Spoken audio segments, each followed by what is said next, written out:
तो गौरव वल्लभ कांग्रेस छोड़कर आए, उन्होंने बोला अब मैं सनातन को गाली नहीं दे सकता इससे ज्यादा। जी जी जी नहीं, मैं तो गौरव वल्लभ जी हैं नहीं इस वक्त हमारे साथ, लेकिन मैं पूछता कि अभी तक क्या जो उनकी एक लंबी यात्रा है, अनेकों डिबेट से मेरे साथ भी रहे हैं, तो क्या वो सनातन को गाली दे रहे थे? ये तो बहाने होते हैं। जब आपको लगता है इलेक्टोरल विक्ट्री नहीं आएगी या आपकी एक ईगो प्रॉब्लम होती है आपके शीर्ष नेतृत्व के साथ, तब आप बहानेबाजी करते हैं, है ना। छोड़ना था तो 22 जनवरी को छोड़ देते ना। आज वेट करके, टिकट लेकर के, डिक्लेयर करके, आगे प्रचार शुरू करके उसके बाद क्यों छोड़ रहे हैं? ये सीधा प्रश्न है। और प्रेम शुक्ला जी आज पैनल में बैठे हुए हैं, हमारे मित्र हैं, और मेरे ख्याल से शिवसेना को जितना प्रेम शुक्ला जी जानते हैं, बड़े कम लोग जानते हैं। संजय निरुपम जी की समस्या कांग्रेस नहीं थी, संजय निरुपम जी की समस्या थी उद्धव ठाकरे, जिनकी वजह से शिवसेना से एक बार निकाले गए थे।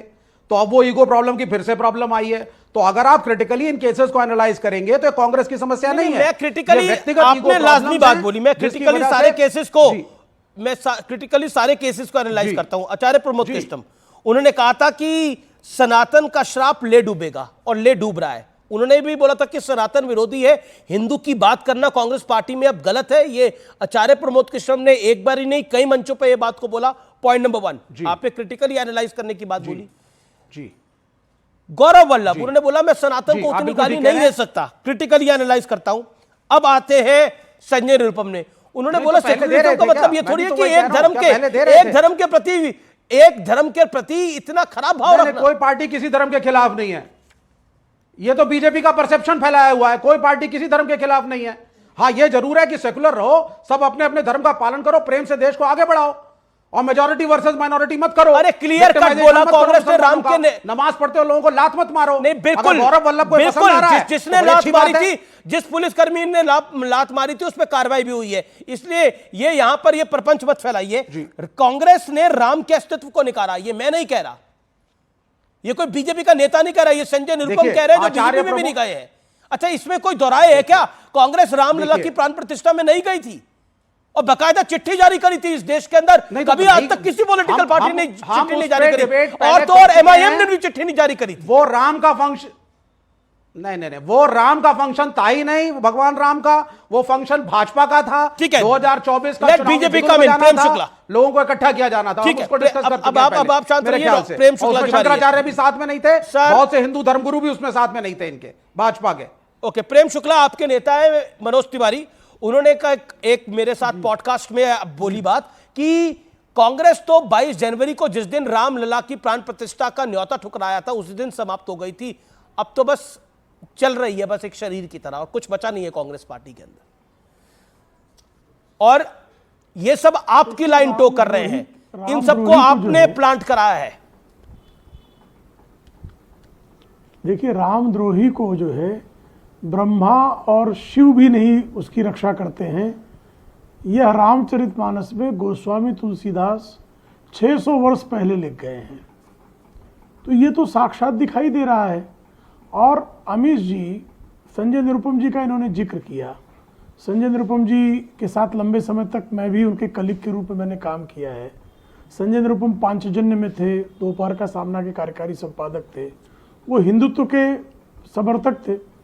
कांग्रेस में जाते ही ऐसा क्या हो जाता है कि वो जो है सर्जिकल स्ट्राइक पर प्रश्न चिन्ह करने लगे, वो जो है गौ मांस का फेस्टिवल करने लगे, बीफ फेस्टिवल उन्होंने मुंबई में किया। इसी तरह से जो है ऐसे तमाम नेता हैं जिन्होंने कांग्रेस में रहकर बारंबार हिंदुत्व का, सनातन का, भारत की सुरक्षा व्यवस्था के विरुद्ध आतंकवादियों का समर्थन करना प्रारंभ कर दिया। एक दो नहीं, ऐसे में आप अगर अवसर दें तो वो 10-20 उदाहरण आपको दे सकता हूं। तो ये क्यों होता है? अगर कांग्रेस पार्टी की नीति, स्वयं जो है कांग्रेस के वर्तमान अध्यक्ष मल्लिकार्जुन खड़गे, उनका बयान है कि अगर आदरणीय नरेंद्र मोदी जी 2024 में फिर से प्रधानमंत्री पद पर निर्वाचित हो गए तो भारत में सनातन का राज हो जाएगा। भारत में सनातन से श्रीमान मल्लिकार्जुन खड़गे को क्या समस्या है? मंदिर जाने वाले लड़कियां छेड़ते हैं, ये तो श्रीमान राहुल गांधी का बयान रहा है। आचार्य प्रमोद कृष्णम का बयान आया है कि कांग्रेस को अब कोई नहीं बचा सकता, और राहुल गांधी कांग्रेस को डुबा रहे हैं। मैं रुक करता हूं विवेक जी, इसका जवाब जो प्रेम शुक्ला ने बात बोली है, 30 सेकंड में इसका जवाब दें प्रेम शुक्ला। आचार्य प्रमोद कृष्णन आचार्य प्रमोद कृष्णन जी के साथ पुराने रिलेशंस भी रहे हैं, व्यक्तिगत भी, मित्र भी हैं, और अनेकों बार हमने इकट्ठे भारतीय जनता पार्टी के खिलाफ मुहिम को किया है। अब वो समस्या ये है कि एक तरफ तो कांग्रेस अपने नेहरूवियन इकोनॉमिक्स पे आ चुकी है, जो कि गरीब, किसान और मजदूरों की बात कर रही है, और दूसरी तरफ भाजपा कॉर्पोरेट पॉलिटिक्स की बात कर रही है और हिंदू मेजॉरिटेरिज्म की बात कर रही है। तो ये चीज आचार्य प्रमोद कृष्णन के व्यक्तिगत पॉलिटिकल लाइफ को सूट नहीं करती है, तो नहीं करती है, तो इसलिए फिर मुखालिफत कर रहे हैं। तो ये आपको समझना पड़ेगा कि नेताओं के अपने व्यक्तिगत महत्वाकांक्षाएं, अपने व्यक्तिगत करियर चार्ट्स भी होते हैं। कुछों को एक रास्ता सूट करता है, इनको यह चीज रियलाइज होने में 10 साल लोग लग गए। आचार्य जी को मैं बड़ा मान सम्मान करता हूं उनका व्यक्तिगत, लेकिन मैं यही पूछना चाहता हूं, गौरव वल्लभ को इतना समय लग गया, जनवरी 22 के बाद टिकट भी ले लिया कांग्रेस से, फिर रियलाइज कर रहे हैं संजय निरुपम की प्रॉब्लम तो उद्धव ठाकरे हैं, संजय निरुपम की प्रॉब्लम कांग्रेस है ही नहीं, तब भी उद्धव ठाकरे ने निकलवाया था इनको जब ये शिवसेना में थे। लेकिन और सभी लोगों का कॉमन फैक्टर है स्वामी दीपांकर, तो डाइजेस्ट नहीं कर पा रहे। देखिए स्वामी दीपांकर, सभी लोगों का कॉमन फैक्टर है, सभी लोग कह रहे हैं कि कांग्रेस सनातन विरोधी है। और मुझे अच्छी तरह से ध्यान में आता है, जब ये राम मंदिर का पूरा कार्यक्रम चल रहा था तो आपने बोला था कि अमीश जी देखते जाइए आगे आगे होगा क्या, जिसने राम को नकारा है उसको इस देश ने नकार दिया है। लेकिन अब देश तो चुनाव में नकारेगा या एक्सेप्ट करेगा हमें 4 जून को पता लग जाएगा, लेकिन उनके नेता जरूर नकार रहे हैं और एक एक करके बहुत सारे नकार रहे हैं। मैं समझता हूं अमीश भाई कि सनातन इस भारत की आत्मा का स्पंदन है। किसी भी व्यक्ति या किसी भी राजनीतिक दल को सनातन के विरोध में, राम के विरोध में बोलने से पहले सोचना नहीं, 1 करोड़ बार सोचना चाहिए और बोलने से बचना चाहिए। इस देश में जब कोई राम के विरुद्ध बोलता है कि कितना कमरा था, तो उसका प्रभाव गलत पड़ेगा। आप आज टीवी पर बैठ करके भले ही आप हमको नीचा गिरा दीजिए, मगर क्या जनता के दिलों में जो राम हैं उनसे नीचा गिरा दीजिएगा? पहली बात, आप सनातन के उन्मूलन की बात करिएगा तो निसंदेह आपको उन्हीं के पास जाना है वोट मांगने। क्या कहिएगा? पहले आपके सनातन का हम लोग उन्मूलन करेंगे, उससे पहले आप वोट दे दीजिए। विवेक भाई ने एक बहुत अच्छी बात कही कि नमाज में बैठे व्यक्ति को लात मारना गुनाह और पाप है। बिल्कुल है कि क्या सनातन का उन्मूलन करना, गाय का बछड़ा काटना और उन्मूलन के बाद कहना कि हमारा गठबंधन ही इसी चीज के लिए हुआ है, यह पुण्य की श्रेणी में आता है? तो मैं इतना ही कहूंगा कि जा पर कृपा राम की होई, ता पर कृपा करे हर कोई, और जिससे रूठ गरे रघुराई, समझो उसकी आफत आई।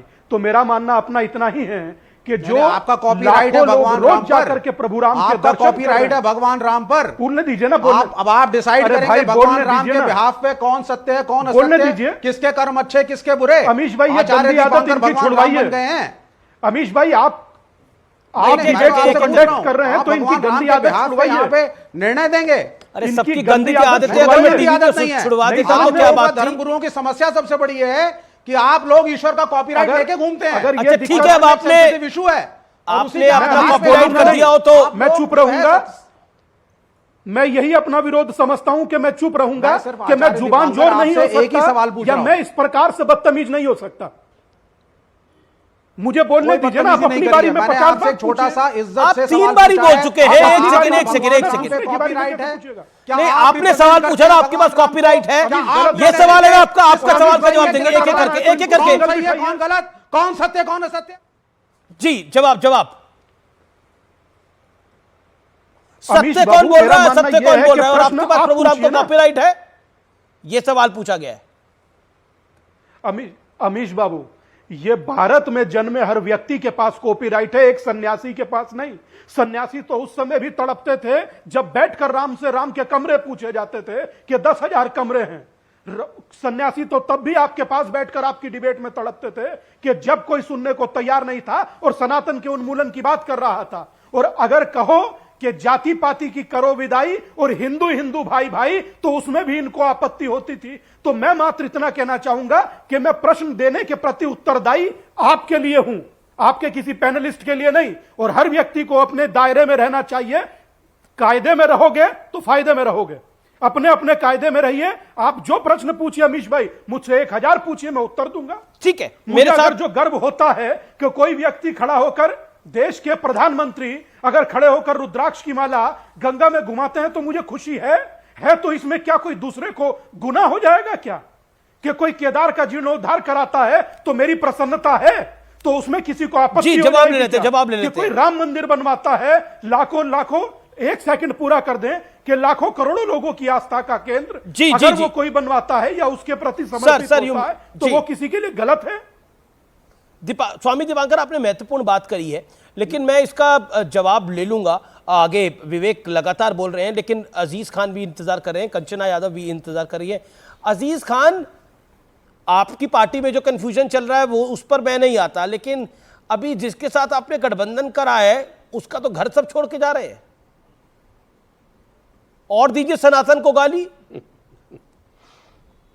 और सवाल उठाइए श्री रामचरितमानस पर। जी, मैंने बोला था ना 2024 के चुनाव पे सब भारी पड़ेगा, पड़ रहा है भारी, अभी देखिए। नहीं, अमीश भाई, आपका जो भविष्यवाणी रहा निश्चित तौर पे बिल्कुल सटीक बैठ रहा है। आपने देखा नहीं कि जो लोग पार्टी छोड़कर जा रहे हैं वो अपने निजी स्वार्थों में जा रहे हैं। अच्छा, और ये वही संजय निरुपम हैं जिन्होंने पुलवामा पर बहुत बड़ा सवालिया निशान खड़ा किया था, और यही बीजेपी ने कहा था कि साहब ये राष्ट्र विरोधी वो है। बीजेपी में गए और नहीं आज है वही अभी तक, राष्ट्र विरोधी, वो बीजेपी में राष्ट्रभक्त- गए नहीं है अभी तक। सुनिए ना, ना बीजेपी में जाने की संभावना है। अरे वाशिंग मशीन, अरे चले जाएंगे सर, शिवसेना में चले जाएंगे, दूसरे गुट में चले जाएंगे, बीजेपी के गठजोड़ में है। सुनिए ना मेरी बात। और रही बात जाने की, और कह रहे साहब चुनाव नहीं लड़ना चाह रहे, अभी प्रेम शुक्ला जी ये नहीं बता पा रहे कि एक लंबी लिस्ट है दर्जनों लोगों की जो बीजेपी का टिकट पाकर या बीजेपी में पहले ही घोषित कर दिया कि मुझे चुनाव नहीं लड़ना है। जो भी आप बता रहे थे साहब चुनाव, बहुत से लोग कांग्रेस से नहीं लड़ना चाह रहे हैं। मैं बताऊं, BK Singh, general BK Singh, उन्होंने कह दिया साहब मैं चुनाव नहीं लड़ूंगा। सत्यदेव पचौरी कानपुर से, उन्होंने मना कर दिया साहब चुनाव नहीं लड़ूंगा। आप देखिए पवन सिंह ने टिकट वापस ही कर दिया, बहुत चर्चा हुआ। बड़ोदरा से रंजन वेन और साबरकांठा से भीखाजी ठाकुर, तमाम लोगों ने, एक लंबी फेहरिस्त है, साहब चुनाव लड़ने से मना कर दिया। क्या वजह है? जब आप इतना मजबूत हैं तो आखिर लोग चुनाव लड़ने से क्यों मना कर रहे हैं? कहीं ना कहीं जो साठ गांठ हो रहा है ये दिखा रहा है। ठीक है, कि प्रेम आपकी शुक्ला का कमजोरी जवाब ले आपके लेते हैं। सामने है। बड़े बड़े वादे कर रहे हैं, लेकिन बड़े बड़े दावे कर समाजवादी रहे हैं। पार्टी ने मेरठ एक से तरफ फिर तो टिकट 38 बदल दिया पार्टियों है। का गठबंधन, समाजवादी पार्टी ने एक मेरठ से तरफ फिर तो टिकट 38 बदल दिया है, पार्टियों का तीसरी गठबंधन। बार सुनीता वर्मा को अब उम्मीदवार बनाया है। 26 को वोटिंग होनी है, यहां पर तीसरी बार टिकट बदला है। समाजवादी पार्टी क्या कर रही है, क्या हो रहा है, इसकी ज्यादा जानकारी तो अजीज भाई को होगी, हमारे बेहद अजीज हैं। लेकिन आपके यहां डर रहे हैं लोग, प्रेम शुक्ला, ये नई कहानी पता लगी है भाई। मैं क्या बता रहा हूं? हास्यास्पद बातें अजीज भाई दिख रहा करते है हैं। सार्वजनिक मंच भारतीय पे। जनता पार्टी में जिन लोगों ने, अब अजीज भाई सुन लें थोड़ा धैर्य रखकर, भारतीय जनता पार्टी के जिन प्रत्याशियों का नाम इन्होंने गिनाया उसमें से हर किसी ने विनम्रता पूर्वक जो है अपनी प्रत्याशिता को अस्वीकार किया, किंतु उसमें से कोई भारतीय जनता पार्टी त्याग कर नहीं गया। हर कोई भारतीय जनता पार्टी की विचार में निष्ठा प्रकट कर रहा है। लेकिन आपके यहाँ तो ये दशा हो गई कि जेल से श्रीमान आजम खान का फरमान आया और टिकट बदल गया, और एसटी हसन करते रहे कि मेरे पीठ में छुरा घोंप दिया गया, मुझसे दगा दे दिया गया, दो लोगों को टिकट दे दिया। रामपुर की दशा भी लोग जान ही रहे हैं क्या हुआ। अभी अतुल प्रधान की टिकट कैसे बदल रही ये देख ही रहे हैं। आपने इसी तरह से गौतम बुद्ध नगर में टिकट कितनी बार बदला है भी लोग देख रहे हैं। और जिसकी जो है बुआ बबुआ गठबंधन के बाद भी सिर्फ 5 सीट आई, उसके पहले सिर्फ 5 सीट आई, इस बार एक भी सीट का ठिकाना नहीं है।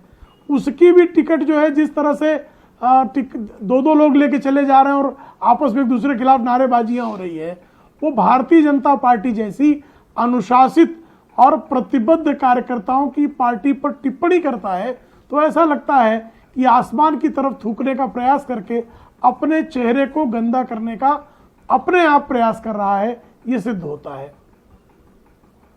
प्रोफेसर साहब जवाब। देखिए अमीश भाई 10 सेकंड। देखिए मैं कह रहा हूं ये लोग झूठ बोलने के अलावा इनके पास कुछ हथकंडा नहीं है। ये अपनी बात को कितनी खूबसूरती से अपनी बात को लेकर मुकर गए कि साहब इनके नेता जो चुनाव नहीं लड़ना चाह रहे वो विनम्रता से कह रहे, अरे साहब हार के डर से नहीं लड़ना चाह रहे। उन्होंने बाकायदे इस बात को प्रेस कॉन्फ्रेंस करके कहा, ट्वीट करके कहा, साहब बाकायदे घोषित किया। आप कह रहे हैं कि साहब बेनम्रता से कहा एक ट्वीट कि दिखा बेनम्रता दीजिए क्या इसका। होती है। एक बात, दूसरी एक बात, ट्वीट दिखा आपके दीजिए कि हार तमाम के दर्द प्रत्याशी, की दिल पर एक सुनिए ना ट्वीट सर, दिखा दीजिए। अरे आमिर सर, सिंह से एक ट्वीट आप दिखवा आपको लीजिए। बीके सिंह साहब का ट्वीट देख लीजिए, आप बीके एक जनरल ट्वीट बीके दिखा सिंह साहब का दीजिए। ट्वीट देख लीजिए, आप देखिए। लेकिन हाँ, मैं एक फिर दिखा मुद्दे दीजिए, पर आता हूं, आप- सनातन विरोध। एक ट्वीट दिखा एक बात, दीजिए मैं जो हार फिर के दर्द मुद्दे से पर आता हूं, सुनिए, अरे सनातन सर, विरोध। मेन मेरे बात साथ करिए। मेरे साथ मेरे साथ मुद्दे की रंजना, बात करिए, सर। मेरे साथ माफ करिए, मैं कंचना आपका यादव है। ST एक हसन सेकंड, का बयान एक सेकंड, सुना कंचना देता हूं। यादव है। एक सेकंड, एक सेकंड, कंचना यादव जी, सनातन का विरोध के बयान आरजेडी की तरफ से भी आए थे। आरजेडी के एक दो मंत्रियों ने भी ये बात बोली थी जब वो सरकार में होते थे, जिसका भारतीय जनता पार्टी ने पुरजोर विरोध किया था। कांग्रेस में तो खुलेआम नेता बोल के जा रहे हैं कि हम